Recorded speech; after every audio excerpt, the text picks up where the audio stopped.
Merci Monsieur le Président, Monsieur le Ministre, chers collègues. Alors que nous nous prononçons aujourd'hui encore sur l'introduction du droit à l'IVG dans la Constitution, je souhaitais d'abord saluer le travail de l'Assemblée nationale, ce vote qui a rendu si fiers les Françaises et les Français et le sens de l'intérêt général qui a été celui de Mathilde Panot, d'Aurore Bergé et de toutes celles et ceux qui, à gauche comme à droite, ont su se rassembler autour d'un impératif bien plus grand que nos désaccords politiques. La loi Veil, que tant ont évoqué ici et évoqueront, je suis sûre, aujourd'hui, la loi Veil est donc le point de départ de l'accès des femmes au droit à l'avortement en France, a nécessité, comme tant d'autres victoires politiques, la réunion de 3 éléments. La mobilisation des féministes d'abord et comme toujours, des féministes qui, des années durant et depuis des décennies, ont battu le pavé, mis leur vie en danger pour sauver tant d'autres de l'horreur et pour imposer la reconnaissance du dû le plus fondamental, celui que nous avons à disposer de nos corps, à contrôler notre fécondité et plus largement à maîtriser nos vies. La détermination et la responsabilité de la gauche ensuite, d'une gauche qui a su, à un moment donné de l'histoire, et quand bien même la loi Veil était loin, bien loin de notre idéal, rendre l'imparfaite mais nécessaire victoire possible. Et enfin, et c'est de cela, et profondément de cela, au fond, dont il est question aujourd'hui,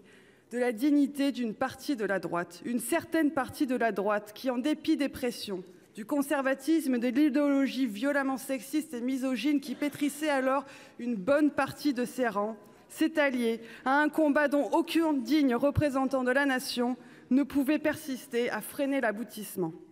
Nous sommes aujourd'hui dans une situation foncièrement similaire,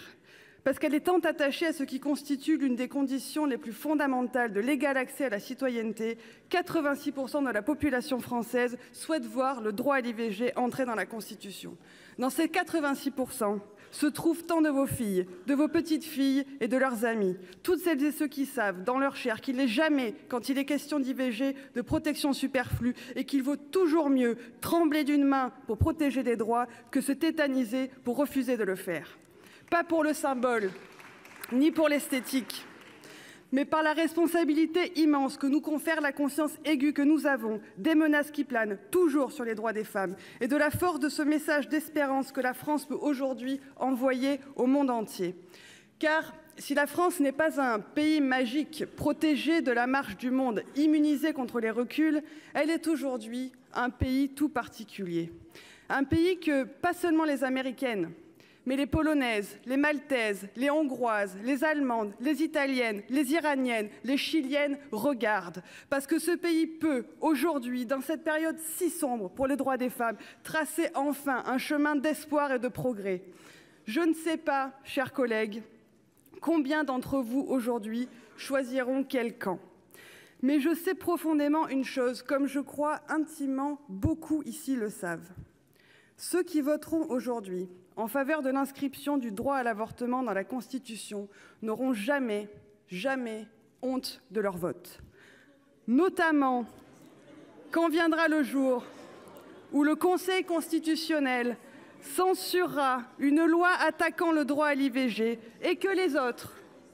auront tout le mal du monde à expliquer à leurs petites filles qu'ils auront tout fait pour œuvrer à les protéger.